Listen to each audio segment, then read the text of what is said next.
तर काय म्हणता मित्रांनो, कसे आहे तुम्ही सगळे? आज मला जायचं होतं नागपूरचं. माझी ताई सामान वगैरे भरत होती. मग बसलो आपल्या गाडीमध्ये आपल्या नागपूरला जायसाठी. जस्ट आता बसलो गाडीमध्ये, बघितलं पुरा सामान लोड आहे. मागे माझी बॅग, त्या मोठी बॅग, सुटकेस वगैरे सगळं आहे. आणि मी आपल्या माकाली माताला पण घेऊन चाललो, की ते होतं खूप जरुरी आहे म्हणून.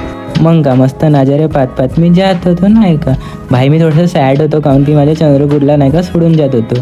लेकिन आपला प्रॉब्लेम का आला भाई, तर आपला इंजिनच खराब झाला नाही का गाडीच्या. भावाने थोडंसं मी नाही का ब्रेक वगैरे घेतला ना, मी नाही का झाडाखाली बसून आणि मला इतका छान वाटतं ना, फुल नॅचरल AC बाई, इतका प्यारा वाटतंय तर बसलं. हे बघा, मग मला भूक लागली तर मी नाश्ता वगैरे करून घेतलं बढिया. भाई मेरे को नहीं एक बहुत फनी चीज दिखे, तुमको दिखाता मैं. ये देखो प्रॉब्लम ये सॉल्व. भाई इंजनचा जे प्रॉब्लेम आला भाई, सॉल्वच नव्हतं तर माहीत नाही काहून का. मग का ट्रॅव्हल्समध्ये बसून गेलो तर काय करणार आहे. हे बघा भाई, मस्त नजारे पाहत पाहत मी तर जात होतो.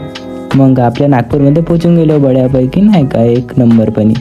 हे बघा नागपूरची गरमी तर भाई. तर भावांनो, मी पुरा आपला सामान घेऊ बड्यापैकी नाही का, पेटी एकदम आता आपला नागपूरमध्ये पोचून गेलो. आता रूमवर जाणार.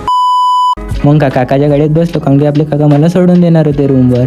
हे मी आलो आपल्या रूमवर बड्यापैकी. भावांनो, जस्ट आता मी माझ्या रूमवर पोचलो. तुम्हाला माझ्या रूम दाखवतो. हे बघा माझ्या रूम.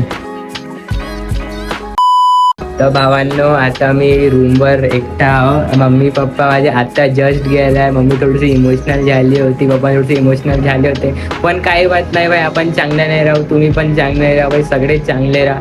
जर ब्लॉग आवडला असेल तर लाईक करा, पेजला पण फॉलो नक्की करा. चला तर पुढच्या ब्लॉगमध्ये भेटूया.